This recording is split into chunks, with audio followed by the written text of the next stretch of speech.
ассалому алайкум ва раҳматуллоҳи баракот. ҳамватанони азиз, умедворам ҳама каса хуб ва саломат ҳастед. хитоб ба мардум. раҳмонов шуморо ба мисли худаш хоялес кардааст. ҳамон шахсоне ки дар гирди як блогери чеченец ҷамъ омаданду ҳамаро шарманда карданд, ҳамонҳоро дар назар дорам. мардуми шарифи тоҷик, иншоаллоҳ пеш аз суҳбата мо дар бораи ин хоялесҳо, ин беномусҳо, ин бешарафҳо, ин тоҷик шармандакунҳо чор мисра шеър эҷод карда будем. инро барои мардуми шарифи тоҷик мерасонем. баъд иншоаллоҳ суҳбатро идома медиҳем. фиғону доду фарёди баланди хоялесонаш ба пеши пучи холии лабанди хоялесонаш, ҳаёту умри барбоди начанди хоялесонаш, ба чоҳе мезанад рӯзе саманди хоялесонаш, ба чоҳе мезанад рӯзе саманди хоялесонаш. иншоаллоҳ раҳмон, мардуми шарифи тоҷик як рӯзе ба ҳамун чоҳи кандагиашон, инҳо чӣ хеле ки самандашон хело ба пеш гуфти худашон аз рафта истодааст, рӯзе ба ҳамун чоҳ иншоаллоҳ раҳмон мезанад. инҳо хоялесиашон, инҳо таърифи дурӯғинашон, инҳо ба пеши дурӯғинашон барбод меравад. иншоаллоҳ ин рӯзо хело наздик аст. инҳоро аллоҳи меҳрубон, аллоҳи яккаву ягонае ки дида истодааст, назорат дорад, шарманда кард. инҳо дар ҳамун тапчанде ки сохтанд, гӯё ки биромада гонка тамошо мекарданд, аллоҳ нишон дод, ҳамаш ба замин заданд, не ки хушбахтона ягонтеш ба шаҳодат нарасид, ягонтеш ҳалок нашуд, ягонтеш сагмур нашуд. барое ки ин аллоҳи меҳрубон аввал огоҳ мекунад ки эй бандаи ман, аз худ марав. ту агар ин қадар сарҷамъиро дӯст медорӣ, як ҷо шуда доду фиғон мекунӣ, ҳамакаса як ҷо меоӣ, рав дар хонаат дар торикӣ нишаста шабро рӯз мекунӣ, аз ҳаққу ҳалоли худат барқро талаб кун аз ин шайтони лаъини воқеӣ ки ту ҳам ҳаққу ҳуқуқ дорӣ ки дар тоҷикистон озодона ва хушбахтона зиндагӣ кунӣ. вале имрӯз мебинем ин ҷавонмардо, ин беномусу бешарафҳо, ин пайравони пешоби миллати тоҷик ба хотири як блогер тамоми раҳҳоро баста, ҳазорон мардуми бечораро вақти қиматашонро аз даст доданд. онҳо бояд кор мекарданд, онҳо бояд зиндагӣ мекарданд, онҳо бояд як бурда нон меёфтанд.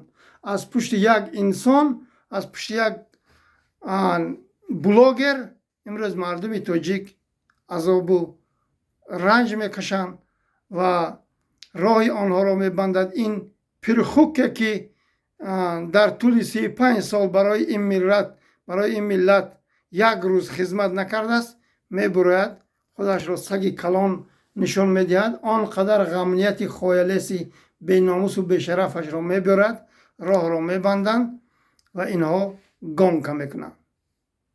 алло лаънатат кунад ту пирхуки ҳаромзодӣ, модар ба хато. он қадар сарфе ки шумо карден 10 та заводу фабрика мешуд ки мардуматро аз Русия ба ватан бармегардондӣ, дар Тоҷикистон ба ҷои кор таъмин мекардӣ. шумон беномусҳо, шумон бешарафҳо, шумон ҳаромзодаҳои палиди модарбахато аз хуни мо нестен, аз дини мо нестен. шумон ҳаромзодатарин қавмен ки намедонам аз кадом қабристон пайдо шуда омаден ин миллатро ин қадар шарманда ва радди маърака кардем. одам то ин дараҷаи беномусу бешараф намешавад. آدم تا این درجه شرمنده نمیشود. تاجیک کی بود؟ تمام جهان از تاجیک قد اجل میلرزید. آبروی ما خیلی بلند بود. امروز یک خر تجاوز کن، یک پرخوک، یک مادر به خطا و یک توده اوباشی حرامزادی سبزی به دست آمده آبروی ما را یک تنگه کردند. نام تاجیک را، تاریخ تاجیک را خایلیسای بی ناموس و بی شرف در آمده خوانند. تاجیک کی بود که امروز چی شد؟ امروز تاجیک را در کل جهان این حرامزاده های مغول و منقیط ها شرمنده و رد معرکه کردند، ولی بیخبر هستند که تاجیک های هستند اینها را دونگ و کوز میمانند. روزهای نزدیک این حرامزاده ها، این مادر به خطا ها، این بی ناموس و بی شرف ها و پیششان فقط همین کنجنبانی، رقص و بازی، مادر و خواهر تاجیک را به عفت کردن، 4 میلیون تاجیک را دربدر کردن، آنها را از دیدار پدر و مادر و زن و فرزندشان محروم کردن و پیش این مادر به خطای پرخوک با خایلیسانی بی ناموس و بی شرفشان همین است. دیگر یگان پیشروی ما ندیدیم در طول 35 سال. اینقدر جوانا بی ناموس نشوین، اینقدر بی شرف نشوین، اینقدر خایلیس نشوین. رحمان و خودش که خایلیس که است، امروز شما را به خایلیسی مشغول کرده است و خایلیس به مثل خودش کرده است. این مادر به خطا پوتین باید خایلیسی میکند، دستش میگیرد رنگ بیوه ها 4 طرف چرخ میزند، این طرف میرود اون طرف میرود، خیال میکنه که یک انسانی کنته در بین این صحنه خودش را نمایش داده گشته است. در طرف های ما میگویند که کنته مردی میدان است. این خودش را با راه کنتگی مردی میدان کرده است. 1 سال امریکا رفته بود، دستی ترامپ جقیده بود. بار دیگر تکرار میکنم و بخشش میپرسم که طرف های ما همه خیلی آدم های گلوبای کنته مردی میدان میگویند. رفت دستی ترامپ جقید، خایلیسانش آسمان را رسمان کردن که پیشاب ملت تاجیک دستی ترامپ را جقید. دستی ترامپ را جقیدن نه زواد می شود، نه فابریکه می شود، نه آبرو میگیری، نه عزت میگیری، نه تو ننگ و ناموست رو در روسیه حمایت میکنی. این هیچی نمی شود. این یک شرمنده، یک خائن، یک قاتل ملت تاجیک، یک دشمن ملت تاجیک، یک دشمن انما خایلیسان و ملت مردم مظلوم تاجیک است. این دشمن شما هم است خایلیسا. این را فراموش نکنید. شما بی ناموس و بی شرف ها، صدها هزار آدم رفتید جمع شدید، الله شرمنده تان کرد، چپه شدید، قریب سگمور شدید. شما چرا این خیلی دست جمع نمیشوید و از برق که خانتان یعنی طلب کنید، از حق و حلال خودتان طلب کنید؟ برای چی؟ یک چچن رفت است، شما آنقدر جمع شده داد و وای و دیوانگی و خودنمایشی کرده ایستادین، شما شرم نمیکنین؟ شما همون ویدیوهاتون ببینین که شما ما را، ملت تاجیک را، این پرخوک رحمان رو شرمنده کرد، بیشتر شرمنده و رد معرکه کردین. من نمیدونم تا که شما این خیلی ادامه میدهد این خایلیسی و این شرمندگی. آینده شما چیست؟ آینده شما غلامی است، آینده شما دربدری است، آینده شما خاکبسری است، آینده شما از دیدار پدر و مادر و زن فرزنداتون محروم شدن است، فرزنداتون از زنده صغیر کردن است. انا قدر شما فردا با پیش میروین و زندگیتون نمیخواه میگذاره رنگ سگانه. باید این توده اوباش را ما همه کسا یک جای شده اینها را کوز مانیم. دیگر راهی اینها با خوش آمد کردن، اینها با استعفا گفتن، اینها با تولا کردن که تو کی میروی و تو کی برق میتی و تو کی گاز میبیاری، این خیلی گپا باید از بین رود. اینها را همه کسا یک دست میشوی، رنگی مردم نیپال اینها را کوز میمانی، بعد آزاد بشوی، بعد تو با پیش میگویی بعد اینا رو سرنگون کردن. ولی هرگیز ما با پیش نیستیم. یک بلاگ رفت است و خود نمایشی کرده است تاجیکستان با این با پیش نیستیم. این برای ما عموما دخل ندارد که وای رفت از اونجا بازی دارد. این یگان پیش روی نیست. حتی همونجا با من باوری دارم گروسنگی هم مردن یا خیلت تو خانه رفتن که پول نداشتی که یک پیراشکی خری خوری اشکما سر شود و باز خیالسی و باز تماشات ادامه دی. اگر دروغ هم کامنت بنویس که همه خیلی نشده است. صدها نفرت گرسنه نمانده باشد اونجا توف دارد محمد تقایف گوین. یک تنگه ندارین این کروفر و این نمایش خود نمایشی شما یا چله در کنتان زنی با پرخوک رحمان و رنگ نمیگیرد. این چه شرمندگی است؟ این چه بیناموسی بشرفی است؟ چرا شما بلاگری چه نیز نمیشوین؟ چرا شما وقت از اونه که میخواهید که گنگ کنید راه ها را نمیبندند؟ چرا؟ برای آنکه شما هیچ کسین در نزد این توده افباش، در نزد این توده افباشی مادر فاحشه، مادر بخطای زنجلبی خایلسی اجنبیان، شما هیچ کسین. باید شما بیدار شویدان. باید شما تاریخ تاجیک را حرامزاده ها بار دیگر میگویم خوانن که از تاجیک جهان میلرزید. امروز یک حرامی، یک مادر بخطا، یک حرامزاده که مادرش را از قد راه داشته کدام چوپان تجاوز کرده بود این به دنیا آمد. امروز ملت تاجیک را، امروز بزرگان ما را این از بین برد. این حرامی مادر بخطا با صورتش برد است و در بین بزرگای ما زده است. این خایلسی پوتین و خایلسی پرزیدنتی خطای و خایلسی و دیگرها. تو باید باری دیگر تکرار میکنم، تو حرامزاده در چشم من نظر کن. پرخوک رحمانوف باید عکس تو در مابین انمون خرهایی که در دشت قبچاق عشق ورزی میکردی در بین خرها باشد. این را تو فراموش نکن. اگر من زنده مانم تا روزی که شما را کوز نمانیم و نجات ندهیم این ملت را، اگر من انشاءالله الله مهربان خواهد من به سر قدرت بیایم، یکی وظیفه برای من لازم نه.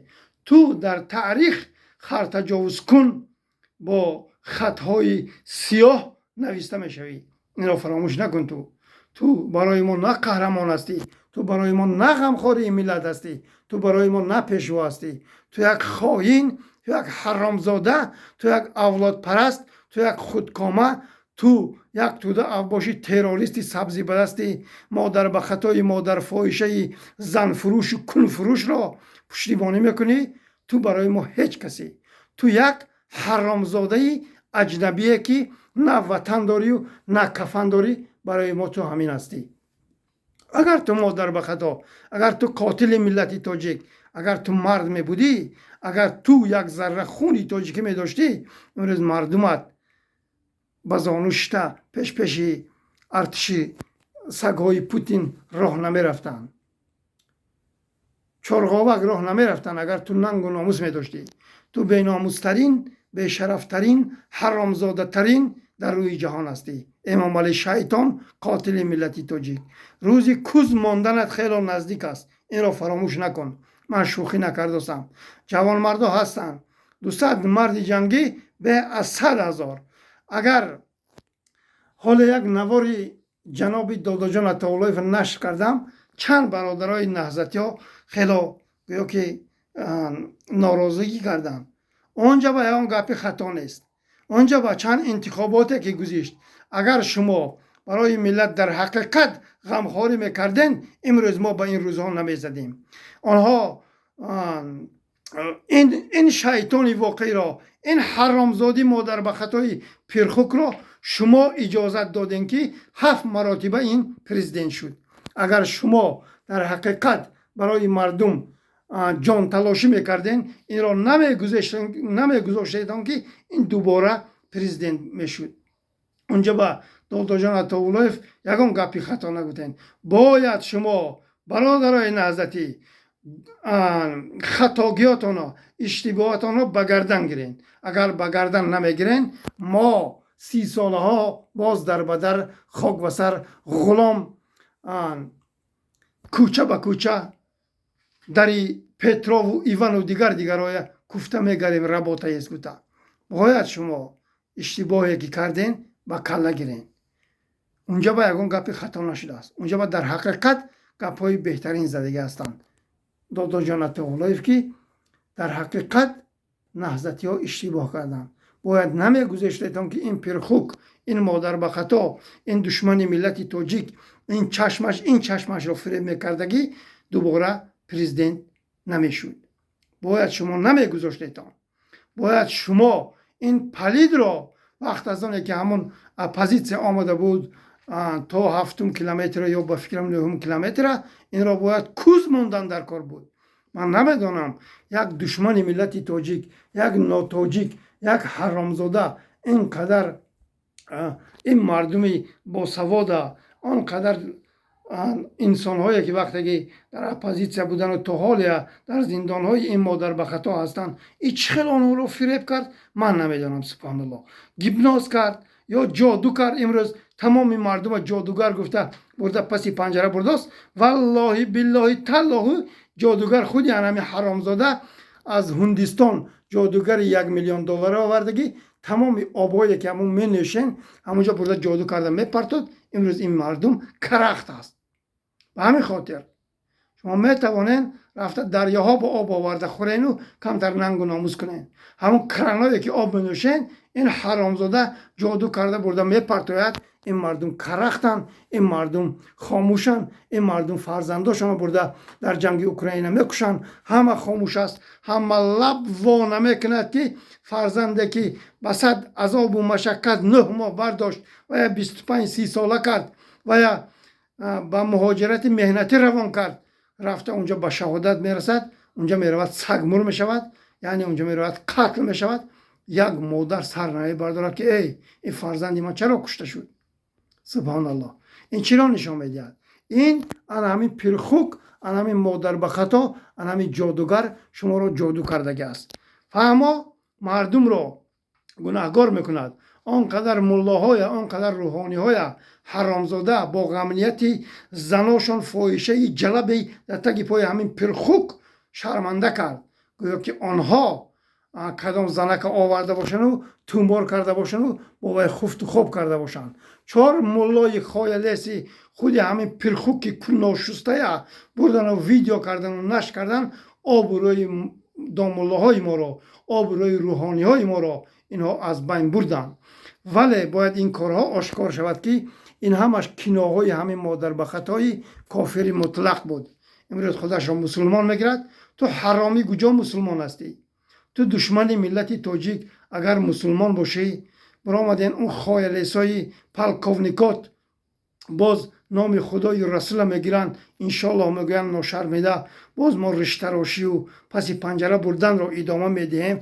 تو باید آنها را یک بره میکردی. اگر تو مسلمان میبودی تو حرامزاده آنها را گذاشته ای که امروز مردمی تاجیک آزاردهن، امروز جوانها را به خاطر ریش برده قتل کنن. تو انا همین را فقط 35 سال باز ادامه داری. اکنون نوبت قتل، نوبت کشتار، نوبت کوز موندن تو و اولاد تو و غمنیت بیناموسو به شرفی تو میرسد. دیگر ما بغیر از الله، دیگر از یگان خایلیست، از یگان منغیت، از یگان مغول، از یگان بزمک، از یگان حکمک نخواهیم ترسید. باید جوان مردای تاجیک بیدار شوند. آینده ما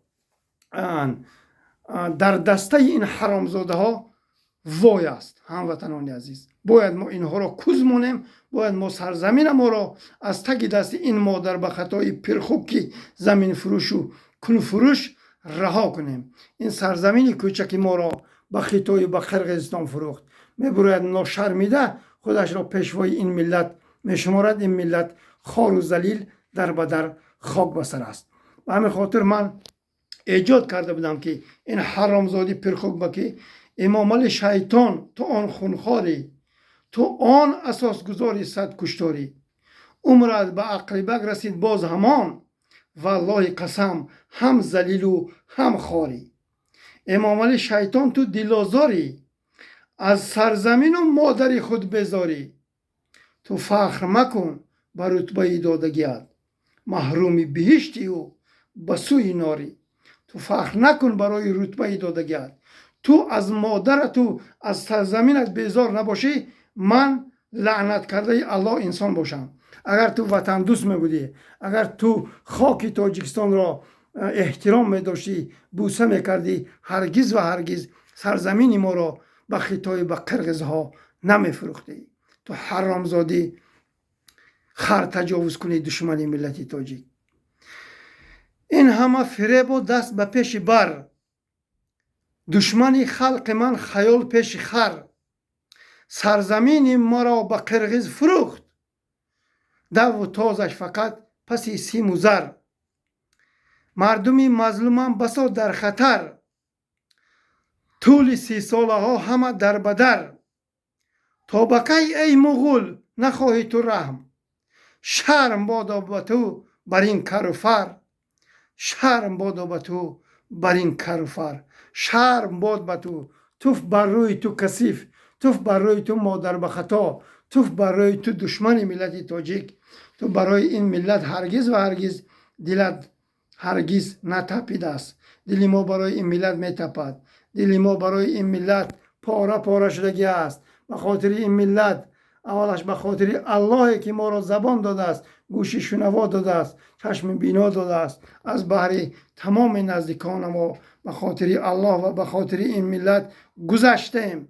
ما در به خطا، تو دشمن ملت تاجیک، تو حرامزاده امروز ناشرمیده خودت را پیشوای این ملت میشماری. تو پیشاب ملت تاجیک هستی، این را فراموش نکن. تو حرامزاده هرگز و هرگز پیشوای ملت نیستی. تو دشمن این ملت هستی. تو غارتگر این ملت هستی. تو قاتل و قتل و کشتارگر این ملت هستی. الله لعنتت کند با خوی لسان تو، با یتیم تو، با رمضان رحیمزاده تو، با بزمک تو، با خکمک تو. تمامت خداوند تو لعنت کرده الله را آنچنان زند که هرگز و هرگز تا روز مرگت را فراموش نکنی. از همتان خواهش میکنم هموطنان عزیز، بیدار شویتان. سبحان الله، ما را به نابودی برده ایستاده است این مادر به خطا، این دشمن ملت تاجیک، این لعنت کرده الله، این قاتل ما را به نیستی برده ایستاده است. ناشرمیده باز با غمنیت مادر فروش و زن فروش و کن فروشش میبراید یک بلاگر را آنقدر پشتیبانی میکند که تو باید ملتت را خیلی پشتیبانی کنی. امنیت چی معنی دارد؟ امنیت باید سرزمینش امن باشد. بسم الله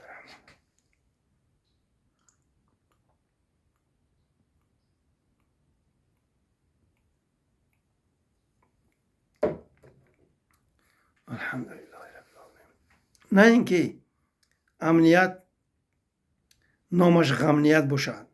خدا لعنتتون کنه. شما غمنیت هستین. شما غم میدادگی این ملت هستین.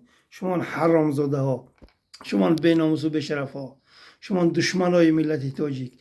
انشالله رحمان این ملت بیدار شده ایستاده است. ما شما حرامزاده ها را، شما بیناموس و بشرف ها را تمامت را نکلینی میمانیم. در نزد این ملت شما حرامزاده ها با این پرخوک اگر این بی‌ضرر نگردد حتما جواب خواهیم گفت. نه که با کدام قبرستان فرار کند ما باید این را برگردانیم. این خیانتکار را، این خائن را، این دشمن ملت تاجیک را، این اگر یک ذره ما را دوست می داشت، این اگر یک ذره ما را احترام میکرد، این اگر یک ذره با ملتش دلش میسوخت، در طول 35 سال برای مردمش برق نمیدهد. میبراید فلان طالبای میخورد، آنها تروریست گفته، میبراید برق را به طالبان میفروشد. تو از پشم حرام طالبان نمیارزی. طالبان در طول 4 سال همون تربه کلانترین گاز را همون در افغانستان گذرانده ایستادن که به خاطر اجازت دادن افغانستان گازش بپول شود. تو حرامزاده در طول 35 سال چیکار کردی؟ تنها خایلسی، تنها رقص و بازی، تنها کنجنبانی، تنها تجاوز، تنها قتل و کشتار، تنها با اولاد حرامزادت کیف و صفای و اشرت کردن. دیگر ما یگان چیز ندیدیم. همون خایلسانی که در چشماشون آب ایمانیت رو ریزاندگی باید یک سلفتکه یا یگان روی مالچه گیرن چشماشون رو پاک کنن و بینن که تو کی را تجاوز داری، تو آنها رو تجاوز داری، تو ملت خودت رو تجاوز داری، قتل و کشتار و غارت و دزدی کرده ایستاده ای. تو لعنت کرده ای الله. خدا لعنتت کند. تو پرخوکی مادر به خطایی نیستم در جهانه. در جهان به مثل تو حرامزاده، بی رحم، سنگ دل، خاین من ندیدم و نشنیدم. آدم اینقدر بیشرف و بیناموس میشده سبحان الله که این ملت را به کجاها آورده رسانید. مردمی سربلند تاجیک نترسیدان، انشاءالله پیروزی نزدیک است. السلام علیکم و رحمت الله برکاته.